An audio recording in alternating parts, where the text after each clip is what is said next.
They say the most valuable things are often hidden in plain sight. In 2001, the doors to a dusty California storage unit swung open. Inside, under a blanket of grime, sat a forgotten piece of American history. This wasn't just any classic car. It was the car that beat Ferrari, a machine once driven by a madman, and a legend that Carroll Shelby himself couldn't even get back. But finding it was only the beginning of a story far darker and more mysterious than anyone could have imagined. What happened next would shock the world. For 30 years, it was a ghost. A legend whispered about in the dark corners of car shows and collector auctions. Some said it had been crushed for scrap. Others believed it was buried in the desert, hidden from the world forever. But in a dusty, forgotten storage unit in Anaheim, California, something sat waiting. Something that would make the automotive world stop and stare. When the doors finally opened, what they found was not just a car. It was a time capsule. In the year 2001, the world was a very different place. The internet was still young, and people were just beginning to share stories online. But one story that had been circulating for decades was about to become real. It began with a phone call. A man named Martin Ayers, a lawyer who specialized in classic cars, had received a tip. The tip led him to a small, anonymous storage unit in Southern California. For years, the rent had been paid dutifully every single month, without fail. It seemed like just another forgotten locker. But Martin knew what was inside. He had been searching for this car for a very long time. When the storage facility manager finally slid open the heavy metal door, the air that rushed out was thick with dust and the smell of old oil. The light from outside crept into the darkness, illuminating a shape covered by a grimy tarp. It was a low shape, sleek and predatory. As they carefully pulled the tarp away, a gasp echoed in the small room. It wasn't just any old car. It was a legend. A Viking blue, race-worn beast that had been designed to kill the competition.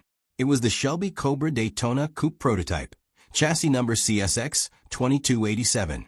There it sat, completely untouched since 1971. The tires were flat. The paint was dull and scratched. The famous white racing stripes were faded. It looked like a relic from a lost civilization. And, in a way, it was. This wasn't just a car. It was the physical embodiment of a dream that had been achieved, celebrated, and then lost. This was the car that had beaten Ferrari. This was the car that had shattered speed records at Bonneville. This was the car that had made America proud. And it had been hiding from the world for 3 decades. Why would anyone hide a treasure like this? Why would someone spend thousands of dollars just to keep it locked away, forgotten? That was the question on everyone's mind.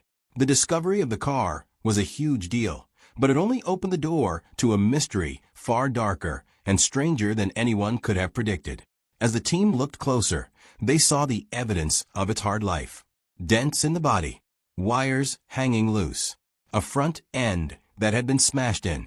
But underneath the dirt and the damage, the soul of the car was still there. It was a ghost of its former self, yet it was more valuable than gold. The search was over. The lost treasure had been found. But finding it was just the beginning of the fight.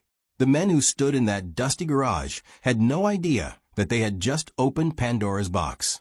Now that the car was back in the light, everyone wanted it. And some would stop at nothing to claim it. He was a chicken farmer from Texas with a bad heart and an even worse attitude. The doctors told him he should be dead. Enzo Ferrari told him he was nothing. But Carroll Shelby had a fire inside him that no one could extinguish. He looked at the most beautiful sports cars in the world, the ones built by the Italians, and he saw weakness. He saw fear. And he saw an opportunity. What happened next would change the history of the automobile forever. To understand the car in that dusty garage, you have to understand the man who built it. Carroll Shelby was born in Leesburg, Texas, in 1923. As a young boy, he was bedridden for years, his heart so weak that many thought he wouldn't survive. But Shelby had a will of iron. When he was finally strong enough, he developed an obsession with speed, machines, and proving the world wrong. After serving as a flight instructor in World War II, Shelby tried his hand at a chicken farm. It went bankrupt when a flock of 20,000 hens died of disease. Broke and desperate, he turned to racing. And, remarkably, he was a natural. He won his first race in 1952, famously showing up in the same bib overalls he wore on the farm. The look became his trademark, and soon he was winning everything. In 1959, he achieved the ultimate victory at the 24 Hours of Le Mans, driving an Aston Martin. But he was driving with a secret. Throughout his racing career, Shelby was fighting a losing battle with his own heart. He competed with nitroglycerin tablets under his tongue, a desperate measure to stop the pain and keep himself alive. By 1960, his body gave out. He could no longer race. But instead of disappearing from a sport, he decided to conquer it from a different angle. He would build a car that could beat the best in the world. And his target was Enzo Ferrari. Shelby had once asked Ferrari for money to drive for his team, and Enzo had arrogantly refused. He expected Shelby to race for the privilege, not for a paycheck. The insult burned in Shelby's soul. He looked at the Ferrari GTO and saw a car that was beautiful, but vulnerable. He declared, "Next year, Ferrari's ass is mine." Shelby convinced Ford to sell him their V8 engines, and he partnered with a small British company called AC Cars for their lightweight chassis. The result was the Shelby Cobra, a brutal combination of British finesse and American muscle. It was a crude weapon compared to the refined Ferraris. But it was faster, and it was meaner. In 1963, the Cobra began winning races. It was a shock to the European establishment. An American car built by a Texan with a failing heart was destroying the best that Italy could offer. But Enzo Ferrari wasn't beaten yet. On the long, fast straights of Europe, the Ferrari still had an aerodynamic advantage. The Cobra Roadster was too boxy. It couldn't reach the top speeds needed to win on the most famous circuits of the world. To win the World Championship, Carroll Shelby needed a new weapon. He needed a car that could not only turn with Ferrari, but blow right past them on the straights. And he knew exactly how to build it. They gave him 90 days and a tiny budget. They told him to build a car that could conquer Europe. But Peter Brock had a secret weapon that his bosses didn't believe in. It was a shape so ugly, so unconventional, that everyone hated it. Everyone, that is, except for a man named Ken Miles. He looked at the strange design and saw the future. What they built in that cramped California garage would become one of the most legendary cars in automotive history. The year was 1963, and Carroll Shelby was desperate. He had won some races, but he hadn't won the war. Ferrari still dominated the World Championship, and every time Shelby's Cobras faced the Italian cars on the long, fast European tracks, they lost. The Roadster was too boxy. The wind pushed against it like a wall, robbing it of speed. Shelby needed something new, something radical. He turned to a young designer named Peter Brock. Brock was only 26 years old, but he had an obsession that would change everything: aerodynamics. In the 1930s, a German scientist named Wunderwald Kamm had discovered that cutting off a car's tail sharply, instead of tapering it into a point, actually reduced drag. It sounded crazy. The shape looked like a chopped-off teardrop. But the science was sound. Brock had found Kamm's research and believed in it completely. The rest of the Shelby team thought the idea was ridiculous. They wanted a beautiful car, something sleek and stylish. Brock's design was short, stubby, and had a flat back. When he presented it to the team, they stared at him in silence. It was ugly. They hated it. But one man saw the potential: Ken Miles. Miles was Shelby's racing manager, a brilliant driver, and an even better engineer. He knew that to beat Ferrari, they needed every advantage. He looked at Brock's strange design and realized it was the key. The team had just 4 months to build the car. It was an insane deadline. They worked around the clock in a cramped shop in Venice, California. Goodyear, the tire company, paid for the project because they wanted to show off their tires on a winning car. They didn't have time to send the car to Italy like the others. CSX 2287 was built entirely in America, and it worked. The first time they tested the car at Riverside Raceway, the results were shocking. The car was 30 miles per hour faster on the straights than the Roadster. Ken Miles called Shelby immediately, saying they had broken the lap record. Shelby couldn't believe it. He told them to check the gearing. They told him they had already checked it. The car was just that fast. The strange, ugly shape was a rocket. On February 1st, 1964, the car debuted at the Daytona race. It won its class. The Ferrari GTOs were stunned. An American car built in a garage with a chopped-off tail had just beaten them on American soil. The Cobra Daytona Coupe was born. The car would go on to dominate the European circuits, setting land speed records at Bonneville and winning the GT class at Le Mans. It was a testament to the power of visionary thinking. But for CSX 2287, the glory wouldn't last. After 1965, the car's life took a dark turn. It would be sold to a series of strange owners, including a man who was far more dangerous than any race car driver. The car that had beaten Ferrari was about to fall into the hands of a madman. He was one of the most powerful men in Hollywood, a genius who created the wall of sound. But Phil Spector was also a recluse, a man surrounded by guns and paranoia. When he bought the fastest car in America, he drove it like a madman. The police couldn't catch him. The courts couldn't stop him. So his lawyer gave him an ultimatum: either sell the Cobra or go to jail. What Spector did next would start a chain of events so strange it sounded like a movie script. Carroll Shelby sold the prototype Daytona Coupe for just $4,500, a fire sale price for a car that had beaten Ferrari. The car had been used and abused. After setting speed records at Bonneville, it was returned to California in terrible shape. The aluminum body was cracked from the stress of the salt flats. Corrosive salt was everywhere. Shelby cleaned it up, gave it a new paint job in Guardsman blue with white stripes, and sold it off. He had bigger things on his mind. Ford was paying him millions to build the GT40, and the Cobra program was just a memory. The car's first private owner was Jim Russell, the founder of a slot car company. He used the famous race car to promote his business.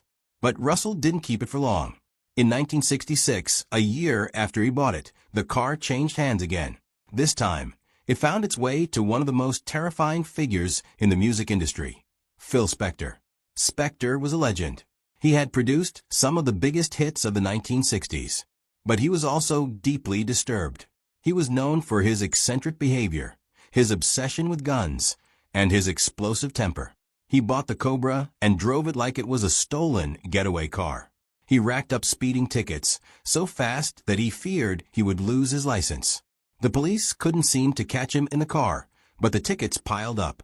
His lawyer told him he had to get rid of it. He had no choice. Spector didn't just sell the car. He sold it to his bodyguard, a man named George Brand, for just $1,000. But years later, Spector would claim that he never sold it at all. He claimed he had just asked Brand to store it for him. It was the first sign that this car was cursed, that it attracted chaos and confusion wherever it went. George Brand took the car, but he quickly realized it was impossible to drive on the street. The clutch was heavy. The engine was loud. It was a race car, not a commuter. So Brand asked his daughter, Donna O'Hara, to store it. And that's where the story takes its darkest turn.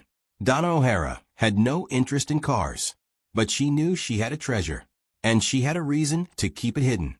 When she divorced her husband, the settlement stated that if she ever sold the Cobra, he would get half the money. Donna hated her ex-husband with a burning passion. She would do anything to keep him from getting a single penny. So she took the car and locked it away. She refused every offer that came her way. Carroll Shelby himself once went to her home to try and buy the car back. She wouldn't even open her screen door. The world's greatest car designer, the man who had built the thing, was turned away at the door by a woman who didn't care about racing. For 30 years, the car sat in a storage unit in Anaheim, California. It wasn't forgotten. It was held hostage. Donna O'Hara had made a decision. If she couldn't keep the car from her ex-husband forever, she would take the secret to her grave. She said no to everyone. Collectors came with briefcases full of cash. Carroll Shelby himself stood at her front door. She refused to even open the screen. For 30 years, the car sat in darkness, a secret she took to her grave. But secrets have a way of escaping. And when the storage unit doors finally opened, the world discovered that the car wasn't the only thing hidden in the shadows. What happened next would tear a family apart. Donna O'Hara was a Sears shop worker. She lived a modest life in La Habra, California. Her neighbors had no idea she was sitting on one of the most valuable cars in history. But Donna knew exactly what she had, and she knew exactly why she had to keep it hidden. When she divorced her husband, the settlement stated something very specific. If she ever sold the Shelby Cobra, her ex-husband would get half the money. She hated him with a burning passion. She would rather let the car rot than give him a single penny. So the car sat in a storage unit in Anaheim. For 30 years, the rent was paid dutifully every single month. It was the most expensive grudge in automotive history. Over the decades, people tried to find the car. They heard the rumors. They knew it was out there somewhere. Some thought it had been buried in the desert. Others believed it had been crushed for scrap. But a few determined collectors tracked down Donna O'Hara. They offered her money. They offered her deals. They offered her everything. She turned them all away. One of those collectors was Lynn Park, a Cobra enthusiast from Lock, Canada, Flintridge. He found her and made an offer. She wouldn't even talk to him. Another collector offered her $500,000. She said no. The offers kept climbing. She kept refusing. Then came the most unbelievable moment of all. Carroll Shelby himself, the man who had built the car, showed up at her house. He had tried everything to buy back his creation. He stood at her front door, one of the most famous men in automotive history, and asked to see her. She wouldn't even open the screen door. Shelby walked away stunned. The woman was kooky, he later said. She had a legendary car sitting in a storage unit, and she didn't care about its history. She didn't care about the money. She only cared about one thing: revenge. As the years passed, Donna grew more isolated. She lived alone. She had few visitors. The car was her secret, but it was also her burden. She had become a prisoner of her own bitterness. Then, in October 2000, something changed. Just days before her death, Donna O'Hara met with a childhood friend named Kurt Goss. She told him she wanted to give him the car. She even filled out a DMV transfer form, signing the legendary Cobra over to him. But she never filed it. 5 days later, Donna O'Hara drove to a horse trail in Fullerton, California. In the dark hours of the morning, she doused herself in gasoline and lit a match. She died 15 hours later from her burns. The car was now in the middle of a mystery. No one knew who owned it. Donna had died without a will. A legal war was about to begin. 3 people claimed they owned the car. A grieving mother who had sold it for millions. A childhood friend holding a signed transfer slip. And a reclusive music producer who said he had never sold it at all. The car sat in a Philadelphia museum, frozen in legal limbo. Meanwhile, $1 million of the sale money had already been given away to charity and family. The courtroom was about to explode, and the final twist would leave everyone speechless. The storage unit doors had opened. The car had been discovered, but now the real battle was just beginning. When Donna O'Hara died without a will, the car became the center of a legal storm. 3 different parties stepped forward, each claiming they had the right to own it. The courts had to untangle a web of secrets, grudges, and conflicting stories. First was Dorothy Brand, Donna's mother. As Donna's closest living relative, she argued that the car belonged to her. Within weeks of Donna's death, she sold the car to rare car dealer Martin Ayers for $3 million. Ayers quickly resold to Dr. Frederick Simeone, a Philadelphia neurosurgeon, for an estimated $3.75 million. The car was now in a museum. But the fight had only just started. Then came Kurt Goss, a childhood friend of Donna's. He claimed that just days before her death, Donna had given him the car. He even had a signed DMV transfer form to prove it. But Donna's relatives disputed his story. They said the form had been found blank and that Goss had taken it without permission. The court would have to decide who was telling the truth. And then the case took its strangest turn yet. In April 2001, a lawyer named Robert Shapiro appeared in Orange County Superior Court. He wasn't there for a celebrity client. He was representing Phil Spector. The music producer claimed that he had never sold the car to his bodyguard George Brand.